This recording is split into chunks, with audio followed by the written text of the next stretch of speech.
Hello there. It's great to be back. This is the third episode on my Stop Playing Safe series that is inspired by my book, Stop Playing Safe. And today I just want to share with you a few thoughts about what it is to be truly trustworthy. The word trust gets bandied around a lot. We hear it, are you trustworthy? Building trust, mistrust. Professor John Whitney from Columbia University Business School said, a lack of trust, mistrust, doubles the cost of doing business. And it's been my experience over the years working, whether it's just with individuals or working with teams and organizations, that whenever there's a deficit of trust, whenever there's people who don't fully trust each other to do the right thing, even if it might cost them, to share information, to follow up on what they say they'll do when they say they'll do it. When they don't even trust them to care about what they care about, that they go, you know what, I just think they're about them. It has this huge hidden tax on their own ability to deliver results and to collaborate and to innovate and to do things better. Because let's face it, when you don't trust someone, you're going to deal with them in a much more guarded way than when you do. So Abraham Lincoln once said that it takes a lot more courage to dare to do right than to fear to do wrong. And the truth is that, it's hard sometimes acting in a way that is truly trustworthy, that makes you worthy of trust, because self-interest, we're all wired with self-interest, and we can so often surrender our own self-respect to self-interest. You cut a corner, you can justify a white lie here, you can justify it there, you can say, well, everybody does it, it's just how we do things here. But how often have you heard of stories, and in fact, I think our headlines are littered with stories of bright, capable, incredible people whose reputations have just gone down and been irrevocably destroyed because they acted with a lack of integrity. They acted with a lack of character. I think back on Lance Armstrong, and I remember I used to love exercising in my Lance Armstrong Live Strong canary yellow singlet top. And then, of course, I think it was about a decade ago, his name was in all the headlines when it was revealed that his seven Tour de France wins had come off. He had all of those accolades and all of those wins were fueled by ultimately him being on performance-enhancing drugs. And it was so disappointing because there was the poster child for courage, right? And yet his courage was not matched by his character. And it was Theodore Roosevelt who said that character is the most decisive factor in the success of individuals and nations alike.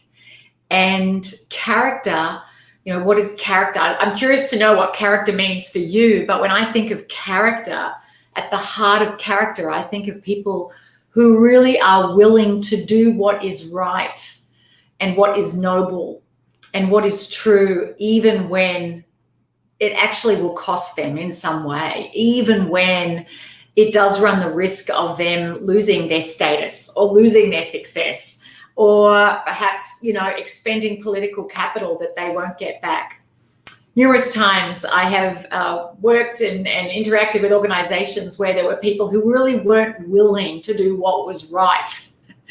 They knew what was right, but they weren't willing to do it because they weren't willing to risk the potential consequence of that. And a great example of that is in giving feedback. So often people hold back from giving others feedback, even when they know that feedback would be helpful to other people, because they don't want to run the risk of the person not reacting well. And so they play it safe and they don't have that conversation. and they don't give that feedback. And ultimately, that person often continues on with their behaviors, and maybe other people, they're missing out on opportunities, and it isn't the right thing by that person. And so I just encourage you to think about where there may be things that you do or you fail to do that may undermine the trust that others have in you. And I'm not saying that you're not a good person. I'm not saying, oh yes, well, you're pinching lunch money. I think often when we think of trust, we tend to think of, people who steal and cheat and do, dishonest things. But trust, there's far more dimensions to trust than simply being sort of an honest, law-abiding, tax-paying citizen. It goes far deeper than that. In Stop Playing Safe, I share the 4 core pillars of trust that as I see them. The first being competence. Can people trust you to do you have the skills, the expertise, and the resources to deliver, to do what it is that they are entrusting you to do? Sometimes people get put in roles and they don't have those skills.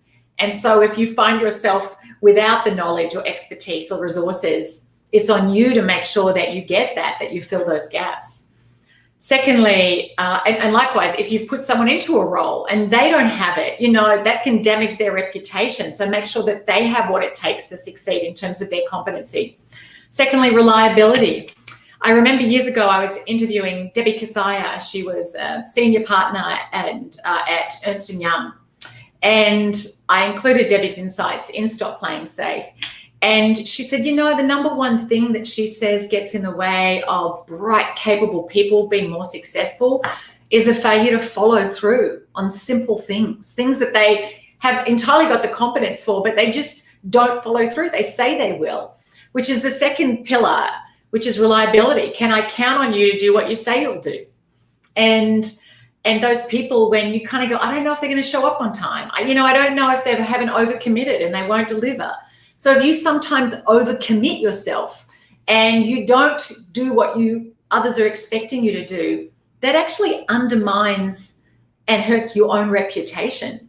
So that's another key way that sometimes you may be a very good person and well-intentioned, but are you trustworthy to do what it is that others are expecting you to do, to fulfill your promises, to keep your word, to honor your responsibilities and commitments the way others are expecting you to. The third key domain to me is sincerity. Do people count on you to say what you mean and mean what you say? Or do people sometimes wonder, I wonder what you really think? Laurie Garver was the Deputy Director of NASA, and I also interviewed Laurie for Stop Playing Safe. And she said, when she came into NASA, but all the way through her career, she said, people didn't always like what I had to say, but they came to respect that they always knew where I stood. And actually, John Howard, the Prime Minister of Australia, I met him several years ago. We were both speaking at the same conference in Canberra in Australia, the capital there. And he said that. He said, you know what? People often didn't like what I had to say. They didn't agree with my policies, etc., which is true. Many didn't. He said, but they always knew exactly where I stood. And so do people know where you stand? Can they count on you to really be truthful and to be candid? I mean, in a respectful way, but to speak your truth and to share what's going on for you. And I think those leaders that we respect the most, they are the people that you assess the gap between what's going on in their head and what they're saying. It's not vast. That you get that, it doesn't serve us to say everything we're thinking, but that you get that they are sincere and that they would do the right thing, even if it costs them. And the fourth core domain is compassion, is concern. When people are dealing with you, can they trust that you care about what they care about? I was coaching a woman many years ago, and she was based in New York, worked for a large fashion company, and her boss was, I think he was actually in Miami. And she said she was having to fly down to Atlanta every week to see her mum that was going through chemo. And up until that point, she'd liked her work, she'd loved her job, she liked her boss. She said, but for 6 months she was commuting every second weekend, and not once did he ever say, how's your mum doing? Or how are you doing? And she said that really ultimately left her feeling that he didn't really care about her. He cared about the job, he cared about her as a human doing, but not as a human being. And so as you think about, where could you be building more trust? I just love you to think about, where do people around me know that I care about them as a human being? And particularly given the challenges of this pandemic and the extra pressures that people are facing, that human touch and knowing that someone cares about me, my well-being, and not just about my output. And so I'm hoping that as you think about, well, where could I be more proactive in building trust? Sometimes just going out of your way to let someone know you're thinking of them, to ask how you can help them, to share some information, to reach out, maybe to confide a struggle. Maybe it's to ask someone else, hey, are you doing okay? Those little interactions build trust in far more powerful ways than the big grand gestures. In fact, we know from research that trust is built in lots of small little deposits. And of course, trust can so easily be broken and it can be hard to recover.